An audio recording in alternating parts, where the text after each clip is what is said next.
Certains d'entre vous ont été informés par voie de communiqué. Je voudrais revenir sur l'agression dont a été victime l'une des fonctionnaires de la MINUSCA dans l'exercice de ses fonctions. Cela s'est passé mardi matin à Bambari, alors que cette fonctionnaire ainsi que son équipe s'étaient rendus au village de Bornou dans le cadre d'une enquête sur la mort d'un individu, n'est-ce pas?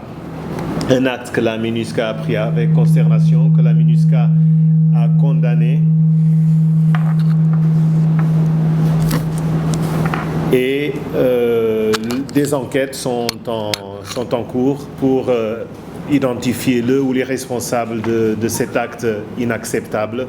La fonctionnaire est toujours hospitalisée, mais ses jours ne sont pas en danger. La MINUSCA appelle les communautés de Bambari au calme, à se prémunir de toute tentative de manipulation et à se joindre aux efforts de vivre ensemble et de cohésion sociale qui sont menés dans cette ville, à un moment où la mission ainsi que l'État essaient de renforcer la présence des institutions de la République, la justice, la police et la gendarmerie.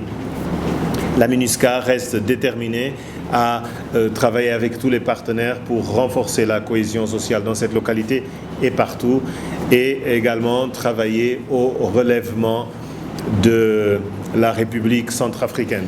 Le représentant spécial du secrétaire général sera à Bambari demain dans le cadre du déplacement du chef de l'État, de la secrétaire générale de la francophonie dans cette ville.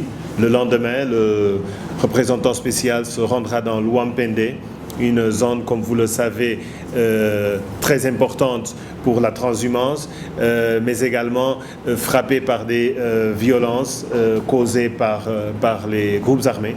Le représentant spécial verra les efforts que fait la mission pour sécuriser les populations.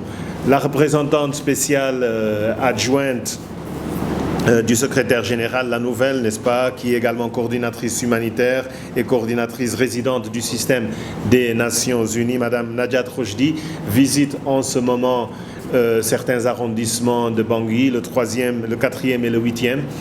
Certains de vos collègues sont sur place. Ce sont des visites où la cohésion sociale et l'emploi des jeunes sont au centre des échanges avec les communautés, mais également avec les autorités de ces arrondissements.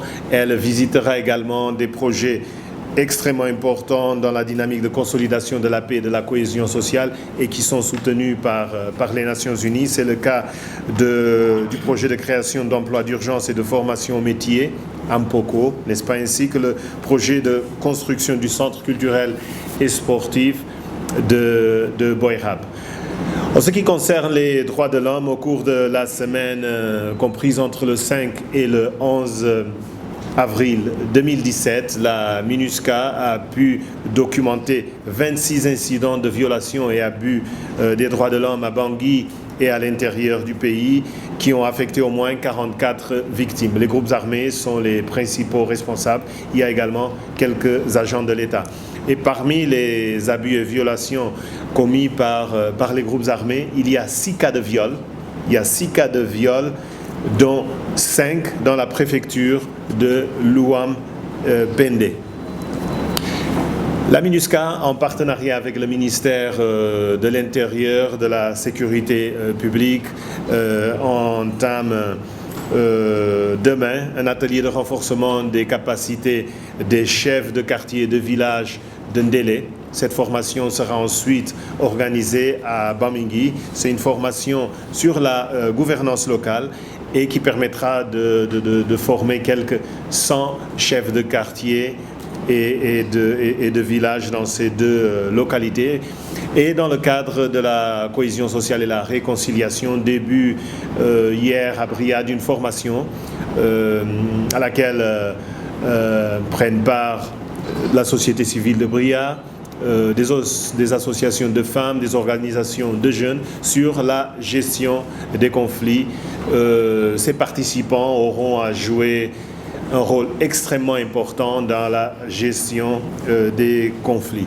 C'est la toute première initiative d'une série qui va être menée dans l'Ouampende, à Bria, en particulier justement pour aider à la réconciliation dans cette zone. J'invite à présent le major Khalid Rahali, porte-parole de la force, pour son exposé hebdomadaire. Merci Vladimir. Madame, messieurs les journalistes, bonjour. Bonjour chers auditeurs qui nous écoutent sur Radio Guéra FM et Radio Maria. La situation dans la Centrafrique se décline comme suit. À Bangui, la situation sécuritaire est globalement calme.